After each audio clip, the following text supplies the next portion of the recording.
안녕하세요. 예스더입니다.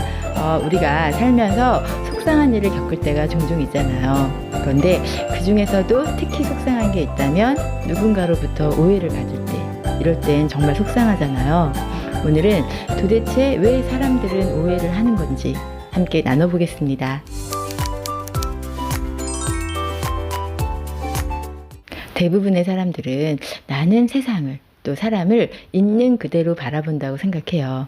저도 그렇고요. 그런데 우리 사람들은 각자 자기만의 내면의 틀을 가지고 있잖아요. 누구나 프레임이라고 하죠. 아주 쉽게 예를 들어서 각자의 안경을 끼고 세상을 보는데요.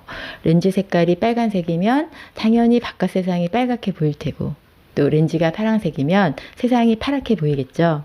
그래서 똑같은 일을 두고도 사람마다 다 자기만의 내면의 틀을 통해서 제각각 바라보고 또 각자 자기만의 방법으로 일을 해요. 이건 사람을 볼 때도 마찬가지겠죠. 같은 사람인데 사람들마다 다 다르게 보고 다르게 느끼고 다르게 관계해요. 어린 시절 주 양육자와의 관계에서 형성된 타인과 환경에 대한 인지 양식, 관계 양식, 내적 작동 모델이라고 하죠.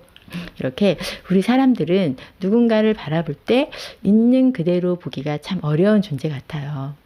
그렇기 때문에 남이 나를 오해하는 것뿐만 아니라 나 또한 남을 나도 모르게 많이 오해했을 텐데요.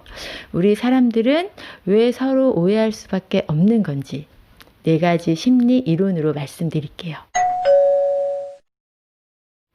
미국의 심리학자인 수전 피스크와 셀리 테일러는 구두쇠가 돈을 아끼듯 인간은 생각을 아낀다면서 인간을 인지적 구두쇠라고 했어요. 사람은 생각하는 동물인데 생각하는 동물인 사람이 생각하는 걸 싫어한다? 참 역설적이죠. 왜 이렇게 말했냐면 우리 뇌가 에너지를 아끼려고 하기 때문이에요. 무언가를 인지하기 위해선 알아보고 추측하고 생각을 해야 되잖아요. 그런데 이렇게 생각을 하는 고급 기능은 에너지를 많이 쓰는 작업이기 때문에 웬만한 일들은 우리 뇌가 일일이 하나하나 신중하게 생각해서 결정하지 않고 그냥 내가 이미 알고 있는 것들에 의존해서 기존의 지식이나 경험, 촉, 직관에 의존해서 그냥 쉽게 결론을 내리면서 웬만한 걸로는 생각하기를 싫어한다. 생각을 아낀다는 거예요. 예를 들어서 누가 뭐 먹을래? 어디 갈래? 이렇게 물어봐도 우린 그냥 아무거나 그냥 아무데나 생각하기 싫어서 이렇게 말할 때가 있잖아요. 그런데 이런 문제가 인간관계에서도 나타난다는 거죠. 일일이 생각하기가 싫으니까 본의 아니게 상대방의 의견을 신중하게 생각하지 않고 그냥 내 방식대로. 그런데 가끔은 그게 선입견이나 고정관념이 될 수도 있잖아요.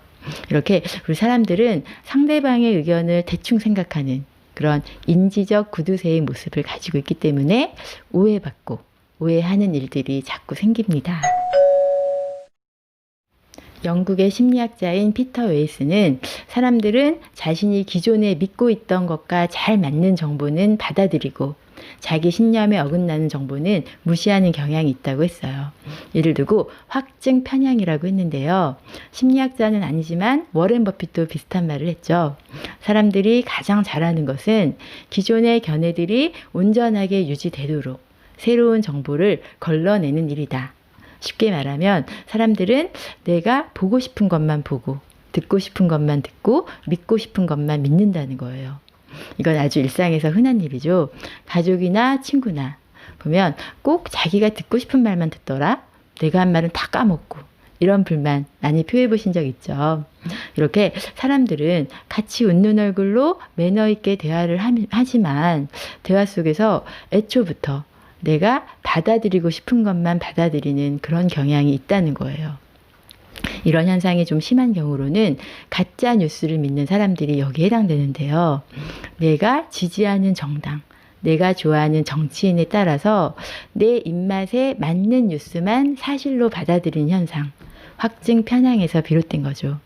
물론 누구나 어느 정도 이런 부분이 있긴 해요. 그런데 이게 좀 심한 경우에는 아무리 서로 의견을 열심히 얘기해도 결국은 상대방의 뜻이 아니라 내가 듣고 싶은 것만 듣고 내가 기억하고 싶은 것만 기억하게 되면서 또 그렇게 오해가 생기는 거죠.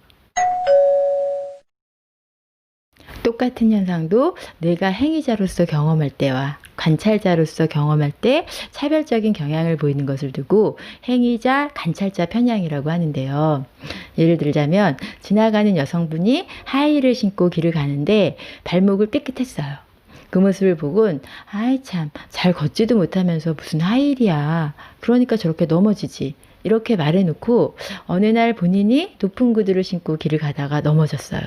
그때는 아니 도로가 왜 이렇게 울퉁불퉁해? 이렇게 말하는 심리. 똑같은 상황이라도 내 입장일 때랑 다른 사람 입장일 때랑 확연히 달라지는 걸 말해요.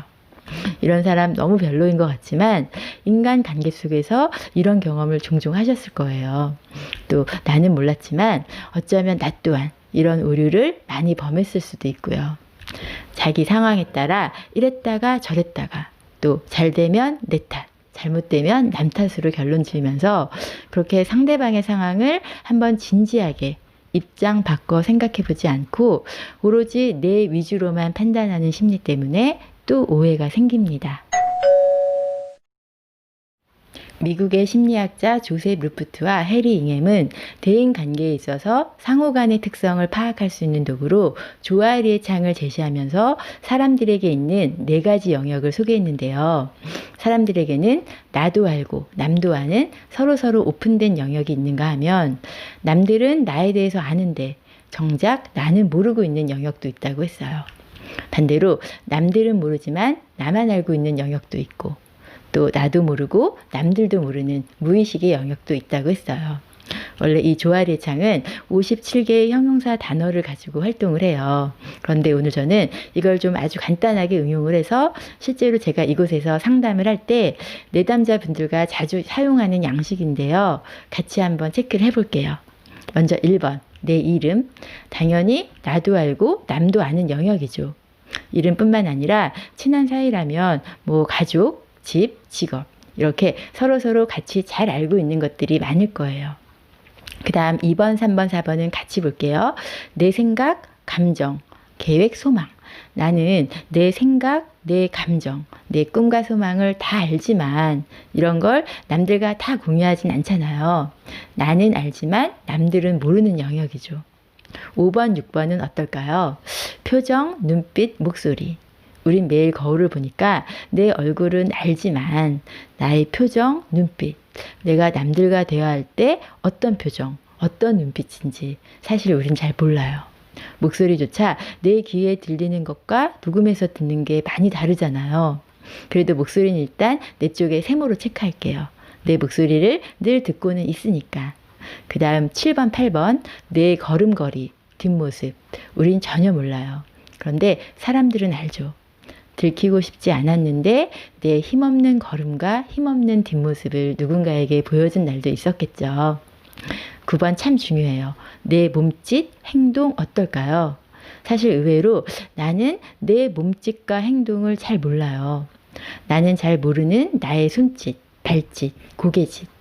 내가 팔짱을 끼는지, 하품을 하는지, 심지어 어느 쪽에 어떻게 앉는지 알게 모르게 이런 것들이 의사소통에 있어서 상당한 부분을 차지하는데요. 우린 내 모습이 어떤지 잘 모른다는 거죠. 마지막으로 나의 자세, 태도 역시 나는 잘 몰라요. 그런데 이 또한 남들은 정말 잘 알아요. 내가 얼마나 열정과 성의가 있는지 아니면 얼마나 귀찮아하고 대충인지 사람들은 다 느껴요. 물론 남들이 느끼는 내 모습이 다 맞는 건 아닐 거예요. 하지만 이 표를 보면서 내가 모르고 있는 내 모습이 참 많구나 이런 생각이 들죠. 그렇기 때문에 내가 전혀 의도하진 않았지만 이렇게 내가 몰랐던 나의 말투나 행동이 쌀쌀 맞아서 냉랭해서 또는 무관심하고 성의 없게 느껴져서 남들로 하여금 나도 모르게 오해를 산 적도 있지 않을까요? 인간 본성의 법칙을 쓴 로버트 그린이 책에서 이런 말을 했어요. 가장 위험한 것은 내가 정말로 남들을 이해하고 있다고 늘 생각하며 지내는 것이다. 로버트 그린의 말처럼 나는 정말 남들을 잘 이해하고 남들을 오해하지 않고 또 나는 사람 보는 안목이 있어 이렇게 생각하는 건 좀 위험할 것 같아요. 아까도 말씀드렸듯이 우리 사람들은 모두가 내가 가지고 있는 내면의 틀, 나만의 렌즈를 통해 세상을 바라보고 관계를 맺어 간다는 것. 또 오늘 영상에서 소개했던 것처럼 여러 가지 편향된 시각과 사고를 가지고 있다는 걸 기억해야겠죠. 그리고 무엇보다 다른 사람들이 나를 잘 이해해 주길 바라는 그 마음처럼 나 또한 이런저런 심리적 편향에 치우치지 않는 상대방을 바라보는 균형된 시각을 가져야 할 것 같습니다. 오늘 영상도 끝까지 시청해 주셔서 감사하고요. 저는 다음 주에 또 뵙겠습니다. 감사합니다.